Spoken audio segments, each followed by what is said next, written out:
지난해 2024년도 3월에 이집트의 교회 초청을 받게 되었습니다. 이집트는 이름 잘 아시는 것처럼 세계 최강 중의 하나인 무슬림 이슬람 국가입니다. 그 가운데 개신교가 1% 정도 되고 장로교회가 500개 정도 됩니다. 그 중에 200개 교회에서 저를 초청하고는 부탁을 해왔습니다. 목사님, 한국교회가 짧은 140년의 역사 중에 어떻게 그렇게 놀라운 기독교 성장을 이루었는지 그 성장의 비결을 좀 알려주십시오. 매일 새벽부터 기도하면서 주님 앞에 산기도, 철야기도, 기도로 다져온 한국교회인데 한국교회가 가지고 있는 개혁신학과 영성에 대해서 알려주십시오. 저는 영어로 강의를 하고 이집트말로 통역을 했지만 언어가 달랐지만 정말 하나님을 사모하는, 하나님의 복음을 열망하는 사람들의 그 눈빛을 보면서 너무나 감격스럽게 함께 나아갔던 시간이 있었습니다. 이집트뿐이겠습니까? 지금 온 세계는 한국 교회를 배우려고, 한국 교회를 모델로 삼으려고 얼마나 많은 사람들이 한국을 방문하고 한국을 연구하고 한국 교회를 부러워하고 있습니다. 그러나 지금의 한국 교회의 모습은 안팎으로 우리는 모두가 다 문제 그리고 위기란 말을 많이 사용을 하고 있습니다. 우리가 잘 아는 것처럼 팬데믹이 지나가면서 한국 교회가 6만 교회 정도 있었는데 1만 교회 정도가 문을 닫았다고 이야기를 합니다. 그리고 20% 30% 정도가 성도들이 감소된 것이 일반적으로 일어나는 일입니다. 제가 있는 미국에 있는 이민교회도 마찬가지입니다. 약 한 3,500개 교회가 있었는데 팬데믹이 지나가면서 700개 정도가 문을 닫게 되었습니다. 안으로뿐만 아니라 밖으로도 비슷한 현상을 보여주고 있습니다. 지난해 4월에 퓨 리서치라고 미국의 가장 저명한 기독교 연구기관이 있습니다. 이 기관에서 앞으로 교회가 25년 동안 어떤 나라의 교회가 성장할 것인가, 여러분 아마 세계상 누구에게 물어보더라도 앞으로 25년 동안 기독교 성장 예상 국가를 이야기하면 당연히 1순위로 South Korea, 한국이라고 말을 할 겁니다. 그런데 실제 나타난 결과 한번 보시겠습니까? 1위에서 10위 나라를 보면 콩고가 나오고 나이지리아, 탄자니아, 우간다, 다 아프리카의 나라입니다. 필리핀, 아시아 나라가 하나 들어가 있고 케냐, 잠비아, 말라위, 에티오피아, 마다가스카르 모두가 다 아프리카에 있는 나라들입니다. 한국이란 이름이 들어가 있지 않습니다. 11위부터 한번 보도록 할까요? 앙골라, 모잠비크 다 마찬가지입니다. 아프리카 나라들이고 멕시코, 과레말라, 루안다, 가나, 이제 남미가 몇 개 나오고 참 놀라운 것은 유나이티드 스테이츠, 미국이 들어가 있죠. 카메룬, 콜롬비아, 남미들, 그리고 브라질, 지금 세계에서 가장 기독교가 성장하고 있는 나라 중에 하나가 브라질입니다. 베네수엘라, 페루, 인도네시아, 아르헨티나, 아이보리 코스트, 대부분의 나라가 아프리카와 남미에 속해 있습니다. 미국이 교회 성장 중에 하나라는 것은 정말 믿기가 어려운 일인데 연구 결과를 쭉 읽어보면 미국 교회, 백인 교회는 대부분 쇠퇴하게 되는데 미국에 있는 이민교회, 남미교회, 그리고 아프리카 교회, 아시아 교회가 성장을 해서 미국 전체 교회가 성장을 한다라는 이야기였습니다. 25위 안에도 들어가지 않는 2050년까지 기독교 성장 가능성 나라에 더 이상 한국은 나타나지 않고 있습니다. 사람들이 이런 한국을 보고 안으로도 밖으로도 아마 위기가 아니겠는가, 그리고 기독교의 내일을, 교회의 미래를 걱정하는 시대를 맞이하고 있습니다.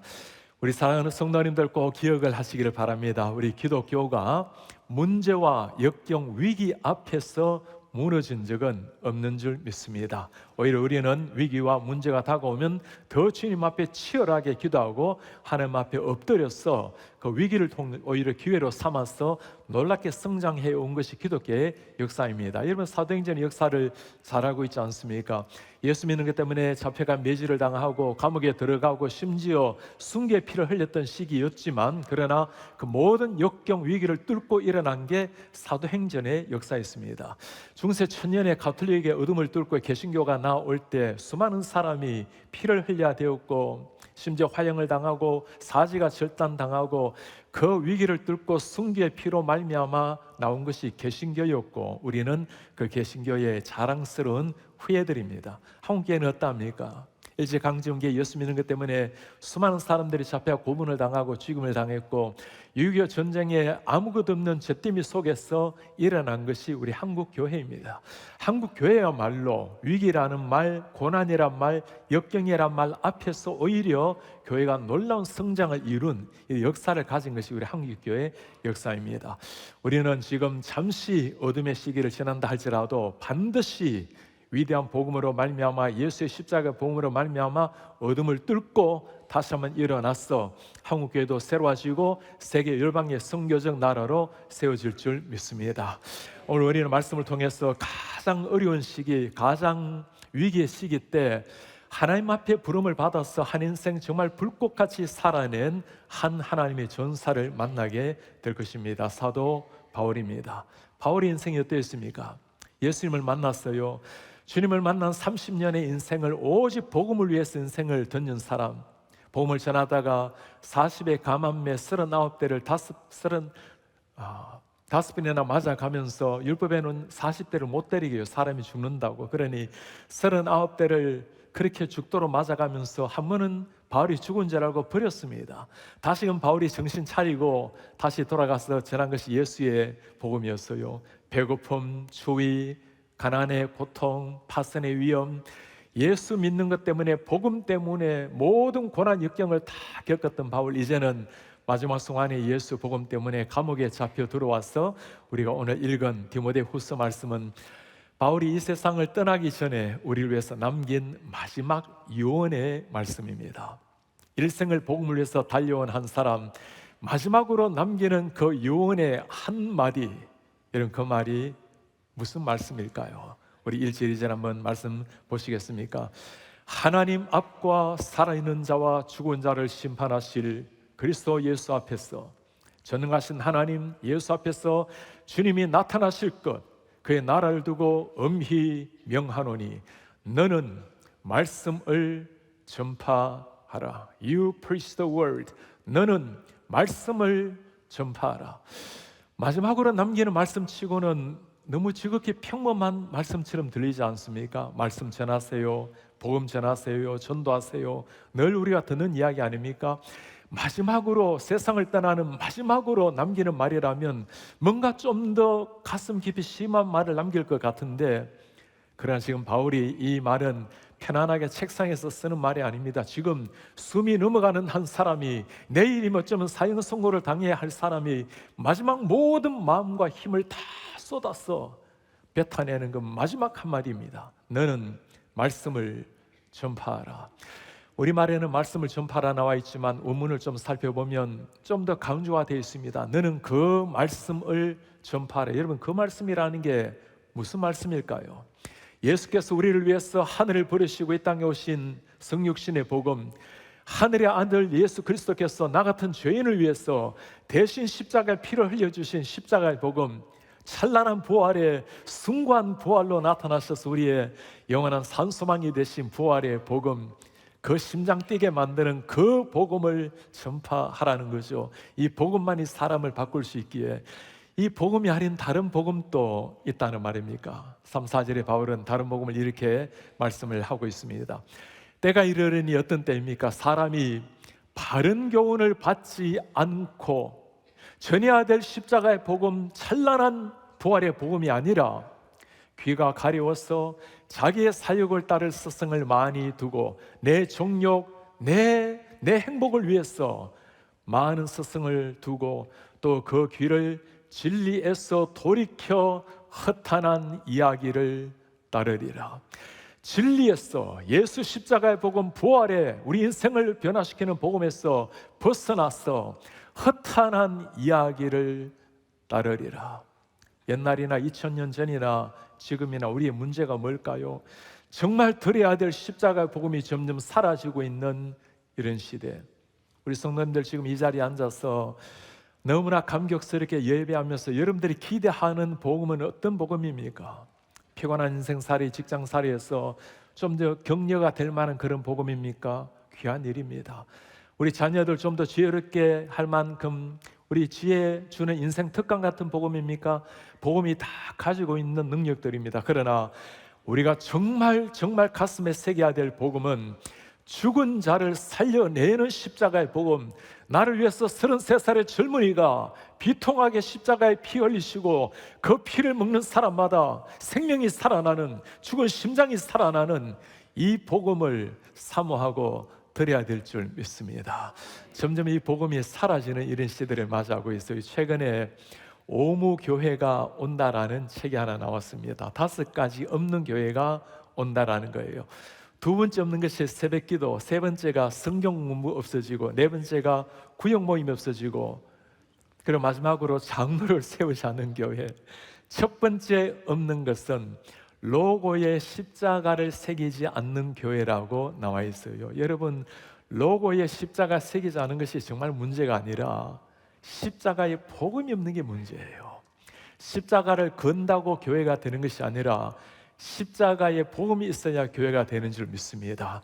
교회를 다닌다고 신앙인이 되는 것이 아니라 예수의 십자가가 내 심장에 띄어야 그가 진짜 신앙인인 줄 믿습니다. 오늘 바울이 그 말씀하고 있는 거예요. 너는 복음을 전파하라. 이 복음을, 십자가의 부활의 복음을 전파하라. 바울이 본래 이런 사람이 아니었어요. 바울이 완벽한 종교인 아니었습니까? 구약 성경 잘 알았어요. 하나님 너무나 사랑해서 잘 알았죠. 완벽하게 종교인으로 살아갔지만 바울에게 유일하게 한 가지 문제가 있었어요. 무슨 문제죠? 예수를 몰랐던 거예요. 예수를 모르는 것은 문제 중에 하나가 아니라 인생 문제예요. 모든 걸 다 누린다 하더라도 예수를 모른다면 가장 비참한 인생이 되는 거예요. 이런 바울에게 예수님이 오셔서 만나 주셨어요. 바울이 예수님을 만난 겁니다. 오늘날 너무나 그 단어의 의미를 너무나 가볍게 만들어버리는 한 단어가 있다면 예수를 만난다라는 의미예요. 여러분, 예수를 만난다는 게 어떤 의미죠? 이게 불가능한 일이에요. 어떻게 우리 같은 인간이 전능하신 하나님을 만난단 말입니까? 예수를 만난다는 게 무슨 말이죠? 죽었던 내 영혼, 내 죽었던 심장이 뛰기 시작한 거예요. 2눈을 잃은 사람이 눈 한쪽을 이식을 받아서 새롭게 보게 된 거예요. 그게 예수를 만난다라는 거예요.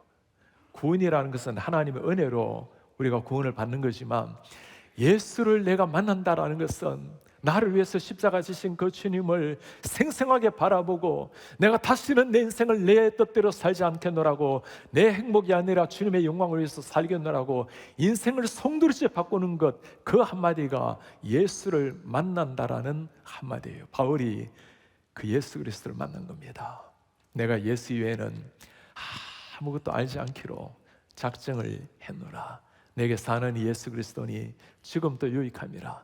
내가 십자가와 주 예수 이외에는 아무것도 하지 않기로 세상 모든 것 다 뱃설물로 여기느라.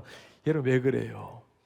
예수만이, 복음만이, 바울을 변화시킨 그 복음만이 세상을 변화시키는 유일한 이름이라는 것을 알았기 때문입니다.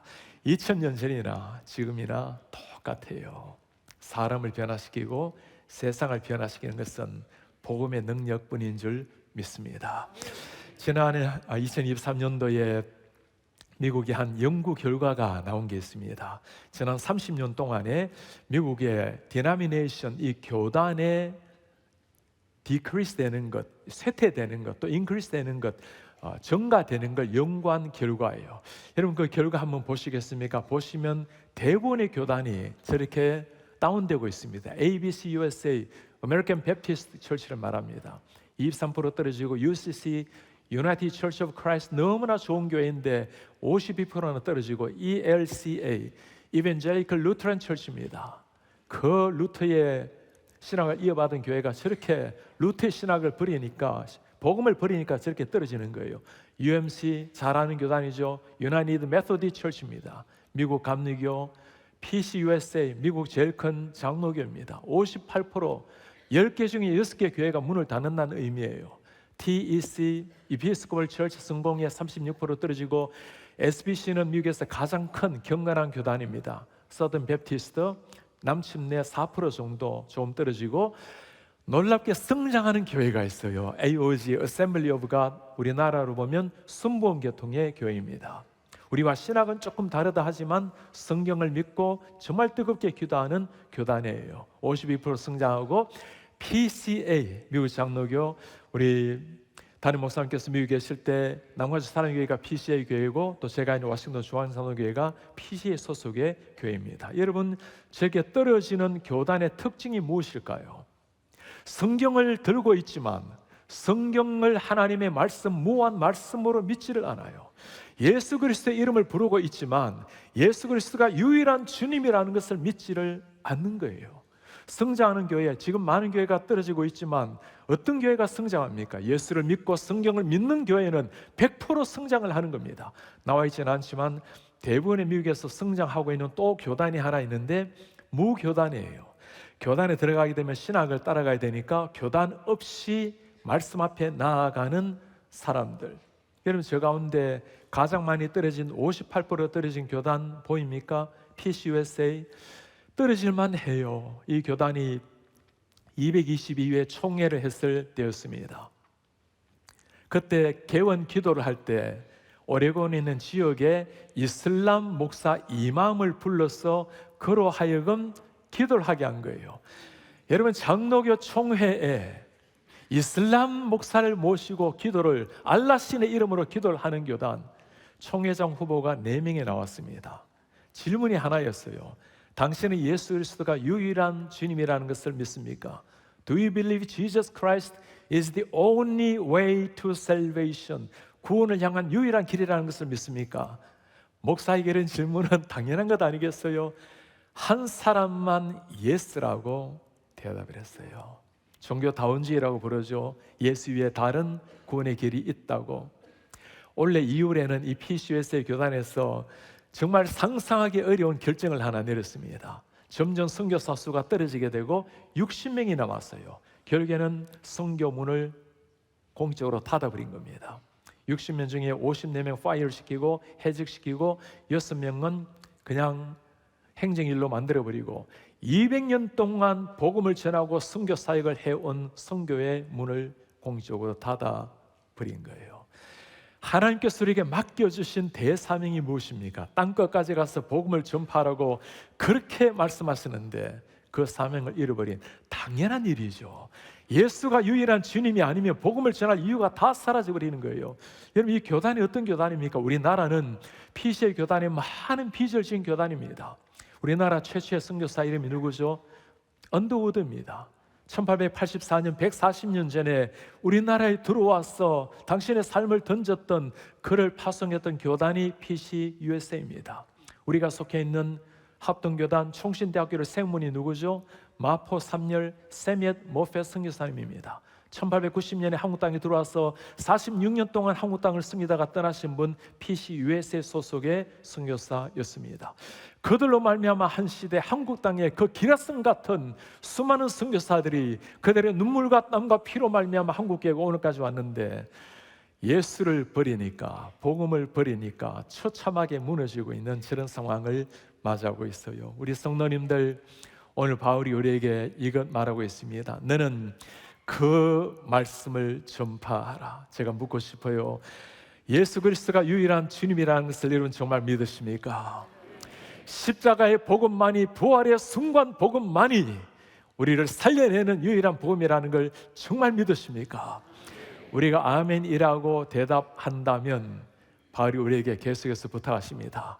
너는 이 말씀을 전파하라. 때를 얻든지 못 얻든지 항상 힘쓰라. 바울의 삶이 어땠습니까? 예수님을 만난 즉시로 복음의 일꾼이 되었습니다. 개인적으로 회당에서 복음을 전하고, 회당에서 복음 전한다라는 것은 유대인 회당 아닙니까? 맞아, 죽을 일입니다. 그러나 생명 걸고 복음을 전가하는 거요. 내가 죄수가 되었으라도 로마에 가서 복음을 전해야 되리라. 세계 수도 로마가 바뀌어야 세상이 바뀔 것을 믿고 로마를 봐야 하리라. 정말 죄수가 되어서 로마로 압송이 되었어요. 베스도 각 앞에서 그가 전한 복음을 여러분 기억합니까? 왕이여, 내가 지금 쇠사슬에 묶여 있는 것 이외에는 당신 또 나와 같이 되기를 원합니다. 이 왕이 기가 막힐 일 아니겠어요? 이 죄수로 잡혀온 사람이 당신이 나처럼 되기를 원한다고 말을 하니, 바울아, 너의 그 많은 학문이 너를 미치게 했구나.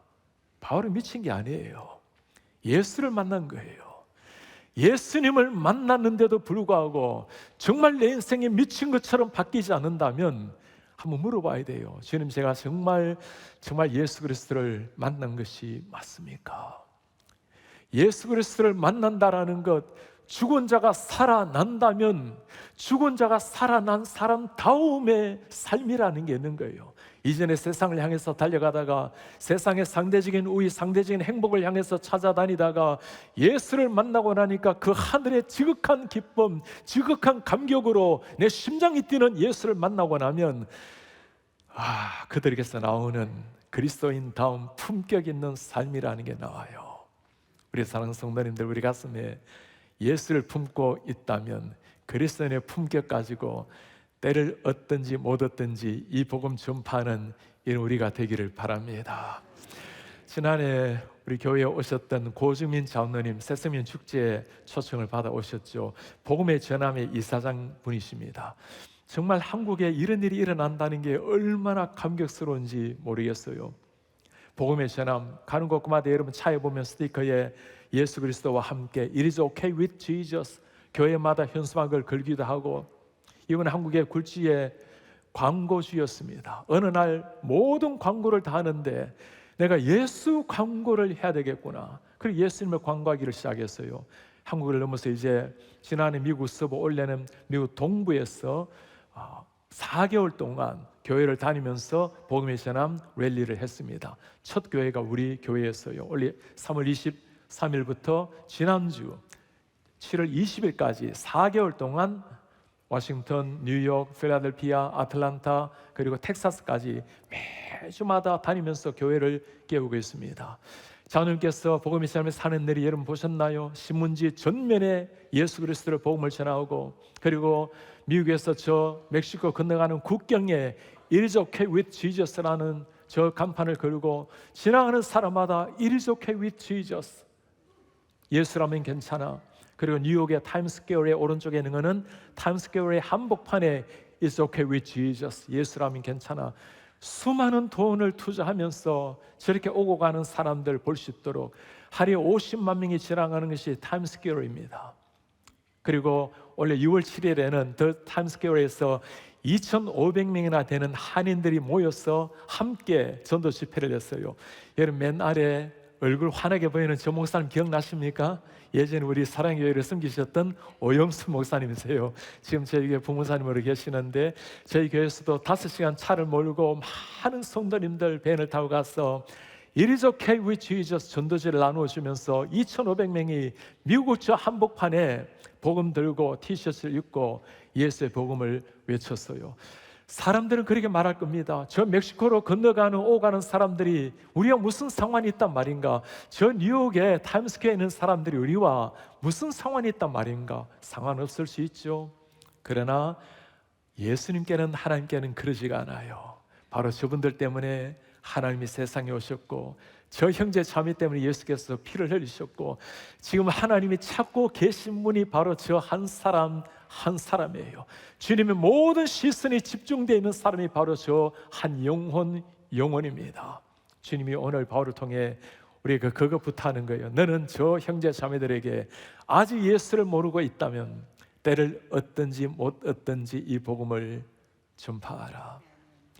우리 성도님들 마음속에 이 복음을 들어야 될 분이 계십니까? 여러분들 가정 가운데, 여러분들 부모님, 사랑하는 아내, 남편, 자녀들 가운데, 친지들 가운데 이 복음을 아직까지 모르는 분이 계십니까? 한 번은 만나야 될 주님이에요. 이 땅에서 만나는 주님은 영원한 생명의 주님이지만 이 땅을 떠나서 만나는 주님은 기회가 없어요. 심판의 주님입니다. 이 여름이 지나가기 전에 새생명 축제 때만 전도하는 게 아니죠. 이 여름이 지나가기 전에 정중하게 한번 초대해 보세요. 교회 가서 복음 앞에 한번 노출되게 되면 하나님이 어떤 방법으로 그를 만나줄지 아무도 몰라요. 영혼 탄생의 감격을 함께 누리게 되는 겁니다. 우리 성도들 중에 이런 분이 계십니까? 목사님, 제 주위에는 다 믿는 사람들이에요. 워낙 은혜롭게 생활하는 다 믿는 사람들밖에 없어요. 인생 그렇게 살면 안 돼요. 좀 인간관계 넓히셔야 돼요. 안 믿는 사람들 좀 만나고 옆집 누구인지 알고 미용실 가는 사람, 식당에 식사 대접해 주는 사람, 차를 타면 버스, 또 택시 운전사들, 우리의 모든 관심은 영혼입니다. 여러분, 사람들은 다들 상대적으로 사람을 바라보지만 주님이 우리를 바라보실 때는 딱 두 종류밖에 없어요. 그가 예수를 믿고 있는 사람인가, 아니면 예수를 믿어야 될 사람인가. 우리 사랑의 교회에 매주마다 수많은 사람들이 전도되어 와서 영혼 탄생의 울음소리가 울려 퍼지는 이런 복된 교회 성도님 되시기를 바랍니다. 복음을 전파하라. 때를 얻든지 못 얻든지 너무나 감격스러운 사명이지만 이게 쉽지가 않는 일이죠. 오늘 바울이 5절 6절에 복음 선포자의 삶을 무엇이라고 말합니까? 그러나 너는 모든 일에 신중하여 고난을 받으라. Endure suffering. 고난을 받으라. 전도자 일을 하고 직무를 다하라. 전제와 같이 내가 벌써 부어지고 나의 떠날 시각이 가까웠도다. 내 죽음이 다가온 바울도 복음을 위해서 고난 끝에 순교의 제물 떠나기 직전에 쓴 글이었습니다. 너는 고난을 받으라. 이해가 되십니까? 어느 사랑하는 부모가 사랑하는 자녀에게 너는 고난의 인생이 되라고, 어느 사랑하는 스승이 사랑하는 제자에게 너는 고난의 인생이 되라고 말할 이런 스승이 세상에 누가 있겠어요? 무슨 말입니까? 예수 그리스도를 정말 믿는다라는 것, 고난이 선택이 아니라 삶 자체라는 거예요. 예수님이 뭐라고 말하죠? 네가 나를 정말 따라오기를 원하느냐? 네 자신을 부인하고 십자가를 지고 좁은 길을 걸어가라. 우리 모두가 그렇게 찬양하잖아요. 아골골자 빈들에도 내가 복음을 들고 가겠노라고, 십자가를 지고 내가 주를 따라 가겠노라고. 그런데 어떻게 오늘날 이 시대는 예수를 따라가지만 고난이 없는 것을 축복이라고 여기는 시대가 점점 되어가고 있어요. 어떻게 예수를 따라가는 사람이, 예수의 십자가를 따라가는 사람이 어떻게 고난이 없는 것이 축복이 되어버렸나요? 사람들은 고난을 불행으로 연결을 시켜요. 여러분, 고난은 불행이 아니에요. 그냥 불편할 뿐이에요. 바울 같은 지금 고난이 있습니까? 감옥 안에 사는 말 기억납니까? 기뻐하라. 다시 말하노니 기뻐하라. 하나님은 나를 감옥까지 보내시고 여기에서도 복음의 진보를 이루시고 불편할지라도 감격과 희열 속에 살아가는 게 전도자의 삶인 겁니다. 주님을 위해서 여러분들이 받아본 마지막 고난이 언제인지 한번 물어보세요. 우리 한국교회는 이 고난의 순교 피로 말미암아 오늘까지 오지 않았습니까? 몇 년 전에 저희 교회에 군산에 산 목사님이 찾아오셨어요. 우리나라에 윌리엄 전킨이라는 선교사님, 전 위렘이라는 선교사님이 계십니다. 전라도 지역에 가면 영명학교, 또 개복교회, 많은 학교, 병원, 또 학교를, 교회를 세우신 분이세요. 그분이 한국 땅에 들어오셔서 이분이 언더우드에 설교를 듣고 조선을 향한 마음을 품게 되었어요. 1892년도에 한국에 들어왔습니다. 첫 아들 죽고, 둘째 아들 태어나자 죽고, 셋째 아이 태어나자 죽고, 세 아들 다 한국에 묻었어요. 결국에 당신 또 한국에 들어온 지 15년 만에 43살의 젊은 나이로 한국 땅에 묻혔습니다. 그 아내가 내 아이, 세 아이와 함께 당시 때 하나이는 뱃속에 유복자가 있었어요. 그 아이 중에 한 손자가 제가 있는 미국 수도 버지니아에 살고 있다는 거예요. 수소문을 해서 결국에는 만나게 되었습니다. 펠스턴 정킨 선교사님 그 후에 부부예요. 제가 저분들을 보면서 정말 고맙습니다. 당신들의 할아버지 때문에 우리 한국 땅이, 특히 전라도 지역의 땅이 하나님의 말씀으로 오늘까지 한국 땅에서도 가장 복음률이 높은 땅이 되었습니다. 너무너무 감격스럽게 이분들을 만나게 되었습니다. 이분뿐이겠습니까? 루이 켄드릭이라는 이름 기억나나요? 24살에 한국 땅에 들어와서 채 1년이 되지 못했어. 요즘은 병도 아닌 맹장염에 걸려서 과로로 이 땅을 떠났던 한 여인. 내게 1000개 심장을, 생명을 주신다면 모두 한국에 바치겠다고 외쳤던 사람들, 수많은 푸른 눈을 가진 벽안의 젊은이들이 한국 땅에 들어와서 그들의 피를 흘렸고 생명을 바쳐서 이룬 복음이 오늘 한국계의 우리의 역사입니다. 우리는 더 이상 이런 고난이 사라진 시대를 맞이하고 있어요. 사랑의 여러분, 주님을 따라가는 사람입니다. 주님을 따라가는 사람, 언젠가 우리가 천국에 이르게 될 때 피 흘리고 계시는 것 주님, 온몸에 피를 쏟으신 주님을 만나게 될 텐데 우리가 땅 위에서 예수님의 좀 흉내라도 좀 내야 되지 않겠어요? 제가 총신대학원에서 10년 동안 교수 생활을 하고 이제 미국에서 수도에서 목회한 지가 13년이 되었습니다. 해마다 여름 그리고 겨울이 되면 선교에서 다 번역을 했어요. 2010년도에는 중국에 선교지에 있다가 바로 미얀마로 갔다가 그리고 바로 IT 지진 나는 곳을 갔어요. 미얀마가 요즘 한국이 이렇게 더운데 얼마나 더운지 한 사흘 동안 땀을 비 오듯이 흘렸더니 사람이 탈진하게 되면 기절을 해요. 다시 일어나서 보험을 전하고 미국에 들어가서 하룻밤 자고 그리고 아내와 함께 IT로 들어갔습니다. 20만 명이 넘는 사람들이 깔려 죽은 그 나라, 그 나라에서 다시 사역을 하다가 2번이나 쓰러지고 또 링거를 2번이나 맞아가면서 그렇게 사역을 마치고 학교로 돌아왔어요. 처세진 제 모습을 보고 제자들이 그렇게 묻곤합니다. 교수님, 그렇게 몸을 혹사하면서까지 복음을 전해야 됩니까? 자네는 그렇게 살다가 가길 원치 않는다면 어떻게 살다가 죽기를 원하는가? 우리가 무작정 이렇게 사는 것이 아니잖아요. 우리 예수님 이 정도의 사랑을 받을 만한 분 아니십니까? 그분이 누구세요? 하늘의 하나님이 33살의 젊은이가 나를 위해서, 내 죽어있는 심장을 살려내기 위해서 당신의 심장을 떼어주시고 우리 심장은 그분의 심장으로 뛰고 있는 거예요. 내 혈맥의 마지막 세포까지 주님의 피로 뛰고 있다면 내 모든 것을 다 주를 위해서 바친다 하더라도 그것은 희생이 아니라 영광스러운 특권인 줄 믿습니다. 오늘 이 예수님을 만났기에 바울 마지막까지 복음을 향해서 달려갔던 바울이에요. 그렇게 살아가게 만든 비결이 무엇일까요?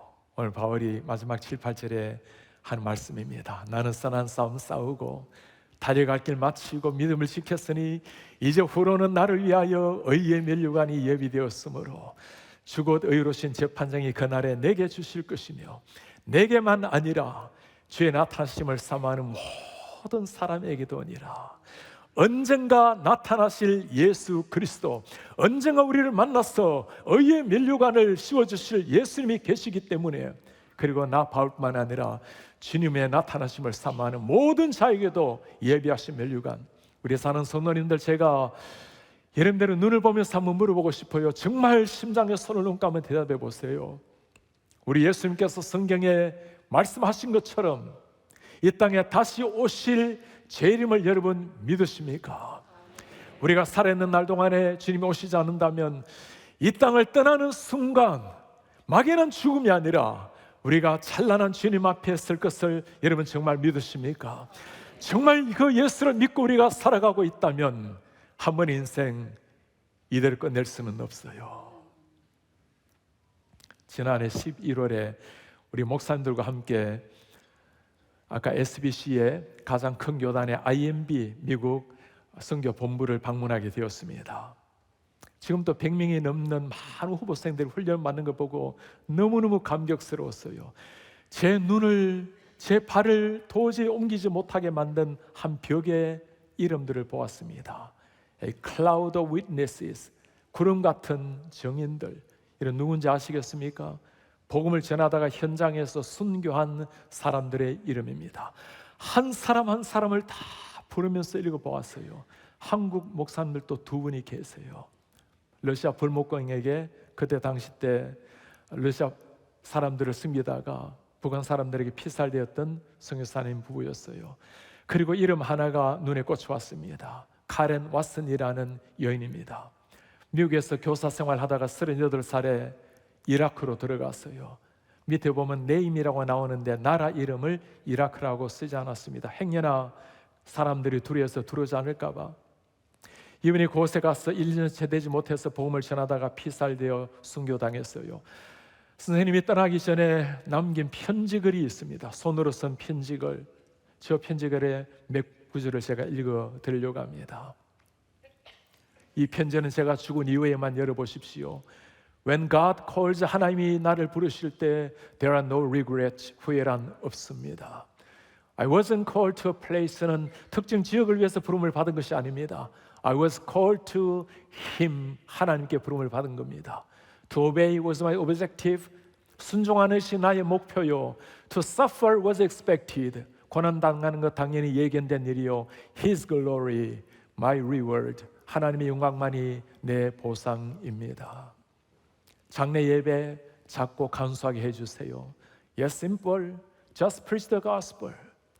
I was called not to comfort or success, but to obedience. 저는 안락함이나 성공을 위해서 부름받은 것이 아니라 순종을 위해 부름을 받았습니다. There is no joy outside of knowing Jesus and serving Him. 예수 그리스도 아는 것과 섬기는 것 이외에 무슨 기쁨이 있으리요. 목사님 사랑합니다. 교회 가족을 사랑합니다. 왜 우리가 이렇게 살아야 될까요? 우리 예수님 이 정도의 사랑을 받을 뿐만 아닙니까? 33살의 청년이 나를 위해서 피를 쏟으시고 영원한 생명을 주셨다면 단 한 번의 인생을 이대로 살다가 끝낼 수는 없어요. 바울이 예수님을 만났기에 찬란하게 인생을 불태웠습니다.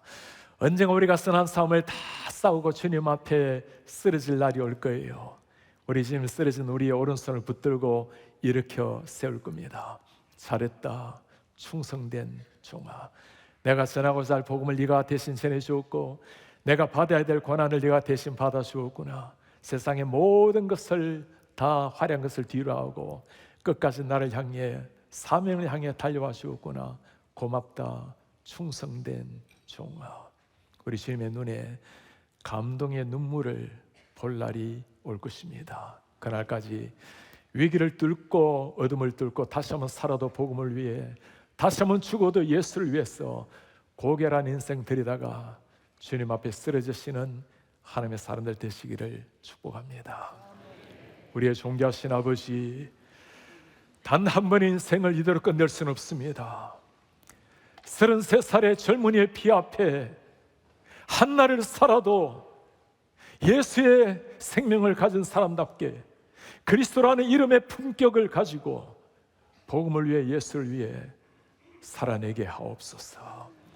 우리 사랑의 교회로 말미암아 하나님께서 역사의 어둠을 뚫고 우리 가슴 속에 영혼을 향한 심장을 던져주시고 잠드는 한국 교회를 깨우는 교회가 되게 하시고 세계 열방을 하나님의 말씀으로 변화시키는 하나님의 교회 성도로 세워 주옵소서. 예수 그리스도의 이름으로 기도하나이다.